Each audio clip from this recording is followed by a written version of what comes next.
Assalamualaikum warahmatullahi wabarakatuh. Perkenalkan, nama saya Sherina Tiara Utami dengan NIM A12 2019 06171, kelompok 6603. Di sini saya akan mempresentasikan hasil dari pekerjaan saya terkait mata kuliah perencanaan sistem strategi sistem informasi yang diampu oleh Ibu Yupi Kusumawati. Di sini saya mengambil judul perencanaan strategis menggunakan metode yang saya pilih, yaitu metode analisa value chain. Di sini saya akan menjelaskan mengenai pengenalan value chain itu apa, pendapat ahli atau menurut ahli value chain itu seperti apa, konsepnya bagaimana, kekurangan kelebihannya seperti apa, lalu contoh penerapannya pada perusahaan itu seperti apa. Yang pertama ada apa itu value chain? Value chain itu terdiri dari dua kata, yaitu value dan chain. Keduanya memiliki arti penambahan nilai. Di sini saya akan mengambil analisa value chain atau value chain analysis yang merupakan proses identifikasi kegiatan utama dan bantuan yang digunakan untuk menambah nilai suatu produk pada perusahaan. Tujuannya untuk membangun atau meningkatkan keunggulan kompetitif untuk suatu bisnis dan membantu dalam mengidentifikasi tempat-tempat di mana perusahaan tersebut dapat meningkatkan produktivitas dan profitabilitas untuk meningkatkan marginnya. Menurut ahli, di sini saya mengambil menurut Porter, metode tersebut digunakan untuk mendemonstrasikan bagaimana bisnis dapat menambahkan nilai untuk menciptakan suatu produk yang kemudian akan dijual atau didistribusikan kepada para konsumen. Oleh karena itu, sangat penting untuk memaksimalkan nilai pada setiap tahap operasional perusahaan. Dengan kata lain, value chain adalah strategi yang digunakan untuk menganalisa kegiatan internal suatu perusahaan. Selanjutnya, ada konsep analisa value chain. Di sini konsepnya yaitu menggambarkan keseluruhan aktivitas yang dibutuhkan untuk menghasilkan suatu produk berupa barang atau jasa, dimulai dari proses perancangan, input bahan mentah, proses produksi, sampai dengan distribusi ke konsumen akhir, serta pelayanan setelah pemasaran. Jadi, suatu perusahaan dapat dikatakan menguntungkan apabila nilai produk yang diberikan perusahaan tersebut lebih besar biaya keseluruhan biayanya yang dikeluarkan untuk membuat nilai produk tersebut. Lalu, menurut Porter sendiri, ia memandang value chain sebagai fokus sistem pada bagaimana proses input dapat menghasilkan suatu output yang nantinya dapat dibeli oleh para konsumen atau para customer melalui penerapan kegiatan yaitu primary activity dan support activity. Primary activity sendiri di sini terdiri dari inbound logistik, outbound logistik, operation, marketing, sales, and service. Yang kedua ada support activity di sini terdiri dari firm information, human resource management, development, and procurement. Selanjutnya saya akan menjelaskan mengenai kekurangan dan keuntungannya. Kekurangan memakai atau menerapkan value chain pada suatu perusahaan yaitu kehilangan target, berarti bahwa value chain digunakan untuk menganalisa segmen pasar suatu perusahaan. Namun kadang value chain lupa bagaimana peristiwa itu berinteraksi secara umum. Yang kedua, kesulitan mengembangkan rantai, di mana pembuatan value chain ini dinilai kurang fleksibel karena sangat memakan banyak waktu. Yang ketiga, biaya implementasi sangat tinggi, karena analisa value chain itu adalah suatu proses operasional tanpa peta, sehingga perusahaan terus-menerus akan mengeluarkan biaya setiap tahunnya. Yang keempat, pertahanan proses yang sulit.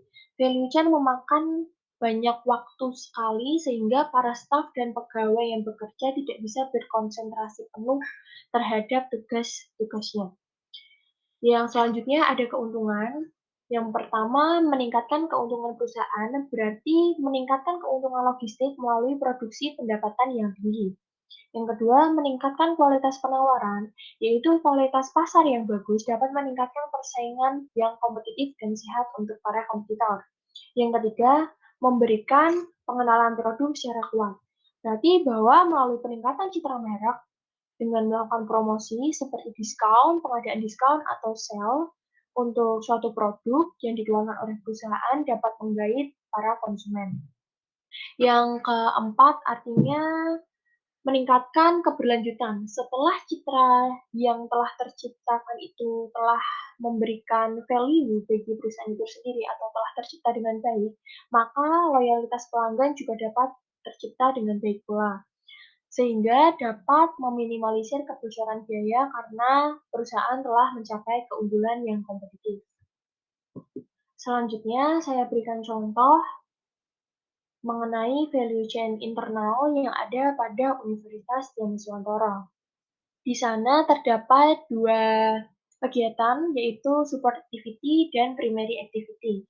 Untuk support activity sendiri terdiri dari firm infrastruktur, yaitu di mana firm infrastruktur itu berisikan aset-aset yang ada pada Universitas Nuswantoro untuk menunjang perkuliahan, seperti seperangkat website, yaitu Syahdin Student, Syahdin Parents, IPIMA Udinus, PMB Udinus, dan Udinus Career. Yang kedua, human resource management atau sumber daya manusia yang menunjang kegiatan tersebut, yaitu melalui proses registrasi dan registrasi kegiatan finansial dan planning studi pembelajaran ke depannya. Yang ketiga ada teknologi development, yaitu teknologi yang mendukung proses pengembangan sistem pembelajaran melalui riset pembelajaran dan penelitian. Yang keempat ada procurement atau hasil dari riset tersebut berupa penerapan e-learning sebagai bentuk pengembangan sistem perkuliahan nantinya.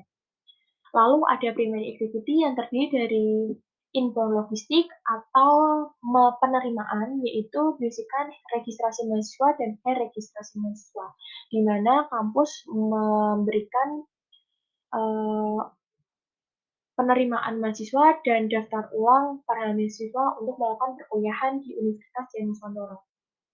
Yang kedua ada operation atau pengolahan, yaitu pengolahan mahasiswa melalui pemberian pembekalan perkuliahan, pemberian skema jadwal perkuliahan, dan pengembangan skill untuk di masa mendatang. Outbound logistik yang berarti penyebaran, bahwa Udinus memperlakukan relasi kerjasama antar instansi untuk menunjang kegiatan magang atau pengumpulan data mahasiswanya. Yang kedua ada UKM atau unit kegiatan mahasiswa yang nantinya menghasilkan prestasi-prestasi sesuai dengan minat bakat mahasiswanya. Yang ketiga ada beasiswa mahasiswa yang biasanya terdiri dari beasiswa prestasi atau bidik misi. Yang keempat adalah program exchange, yaitu meliputi sebagai wadah mahasiswa apabila mereka ingin melakukan perkuliahan di luar kampus tapi tetap dalam naungan kampus. Lalu ada marketing and sales atau seperti kegiatan promosi, di mana Udinus dapat mempromosikan melalui pamflet atau pembuatan konten sosial media dan penyuluhan antar sekolah-sekolah atau ke masyarakat untuk mengetahui identitas Udinus yang lebih lanjut. Yang terakhir ada service, di mana Udinus itu memberikan pelayanan yang lebih kepada para mahasiswa sebagai wadah aspirasi perkuliahan berupa keluhan, saran, atau kritik melalui via dan pelayanan keluhan keuangan melalui buku. Sekian presentasi dari saya, semoga bermanfaat untuk kita semua. Mohon maaf apabila ada kesalahan kata maupun informasi yang kurang tepat. Wassalamualaikum warahmatullahi wabarakatuh.